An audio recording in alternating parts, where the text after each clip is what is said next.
عورتیں ہاتھ دھو کر وضو کے ساتھ رہ کر جو پکاتی ہیں، اس کھانے میں جو برکت ہے، خدا کی قسم ہوٹل کے کھانوں میں وہ برکت نہیں، فنکشن کے کھانوں میں وہ برکت نہیں، ہندوؤں کے پکائے ہوئے کھانے میں وہ برکت نہیں۔ جو ہماری عورتیں روزہ رکھ کر، قرآن پڑھ کر، بسم اللہ پڑھ کر اللہ کو راضی کرتے ہوئے اپنے شوہر کو اپنے ہاتھوں سے کھلاتی ہیں، اس میں جو برکت ہے وہ کسی چیز میں برکت نہیں۔ عورتیں خدمت کرنا اپنے لیے سعادت سمجھیں۔ میں عاجزانہ درخواست کرتا ہوں عورتوں سے، مردوں سے ہرگز نہ کہیں کسی مسجد میں جا کر آپ سحری کر لیجئے، کسی ہوٹل میں جا کر آپ سحری کر لیجئے، کہیں اور جگہ جا کر افطار کر لیجئے، کھانا گھر میں نہیں پکا، نہ، ایسا ہرگز نہ کہیں۔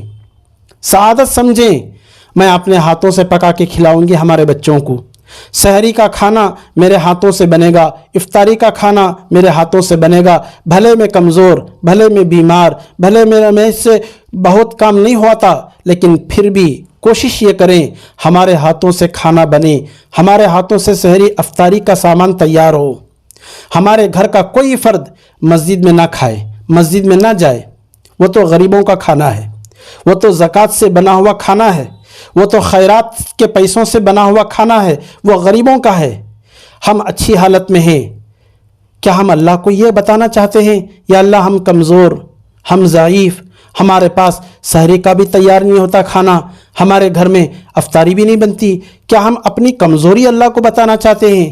بھائیو محترم مستورات، آپ اس بات کا خیال رکھیں، اللہ کو اپنی نیکی دکھائیں۔ اللہ کہتے ہیں وَأَمَّا بِنِعْمَةِ رَبِّكَ فَحَدِّثْ، جو نعمت اللہ نے آپ کو دی ہے اس نعمت کا اظہار کرو۔ اللہ نے آپ کو دولت دی ہے، اپنی دولت اپنے بچوں پہ خرچ کرو، فقیروں کو، غریبوں کو دیا کرو، ثواب ملے گا، جمع کر کے مت رکھو، اس نعمت کا اظہار کرو۔ اللہ نے سہولت دی ہے سحری افطاری کرنے کرانے کی، کراؤ۔ ہمارے مرد باہر جا کے کھائیں، یہ ہمیں کتنی شرمندگی کی بات ہوگی۔ غریب ہیں، ان کے پاس کھانے پینے کو نہیں ہے، تو ضرور ان کو جانا چاہیے مسجد کے اندر، ضرور ان کو جانا چاہیے جہاں سحری افطاری کا انتظام ہے، وہاں اچھے ہوتے ہوئے وہاں جا کر کھانا یہ ہمیں اچھا نہیں لگتا۔ اللہ تعالی ہمارے دلوں کو دیکھتے ہیں، فرشتوں پہ فخر فرماتے ہیں، دیکھو میرے ان بندوں کو، وہ نماز میں ہے، یہ ذکر و اذکار میں ہے، یہ قرآن کی تلاوت میں ہے، یہ مستورات ہاتھ میں قرآن لیے پڑھتے پڑھتے پکا رہی ہیں۔ اللہ ہمارے دلوں کو دیکھیں گے، فرشتوں پہ فخر کریں گے اور خوش ہوں گے۔ اللہ تعالیٰ کہتے ہیں فَأَرُوا اللَّهُ تَعَالَى مِنْ أَنفُسِكُمْ خَيْرًا، اللہ کو اپنی نیکی دکھاؤ، محنت کر کے رمضان میں اللہ کو مناؤ، اپنے بچوں کو، اپنے شوہروں کو پکا کے کھلاؤ، خوشی کے ساتھ، شوق کے ساتھ۔ افطاری میں نئے نئے چیزیں تیار کرو، پڑوس کے گھر میں بھی بھیجا کرو، اللہ کو اپنی نیکی دکھاؤ۔ یا اللہ جو مجھ سے ہو سکا خیر کا کام میں نے کیا، یا اللہ ان بچوں کو پکا کر کھلانے میں بھی میرا ثواب ہے، شوہر کو پکا کر دینے میں بھی اس میں ثواب ہے، یا اللہ پڑوس کو دینے میں بھی اس میں ثواب ہے، یا اللہ یہ نیکی میں آپ کو دکھا رہا ہوں۔ فَأَرُوا اللَّهُ تعالیٰ، اللہ کو اپنی نیکی دکھاؤ۔ فَإِنَّ الشَّقْيَ مَنْ حَرُمَ فِيهِ رَحْمَةَ اللَّهِ عَزَّ وَجَلَّ، رسول اللہ صلی اللہ علیہ وسلم فرماتے ہیں بد نصیب ہے، بدبخت ہیں وہ لوگ، بد نصیب ہیں وہ لوگ، ان کی قسمت ماری گئی جو رمضان کی رحمتوں سے، برکتوں سے محروم رہے۔ اللہ پاک ہمیں کہنے سننے زیادہ عمل کی توفیق عطا فرمائے، آمین۔ وآخر دعوانا الحمدللہ رب العالمین۔ السلام علیکم ورحمۃ اللہ وبرکاتہ۔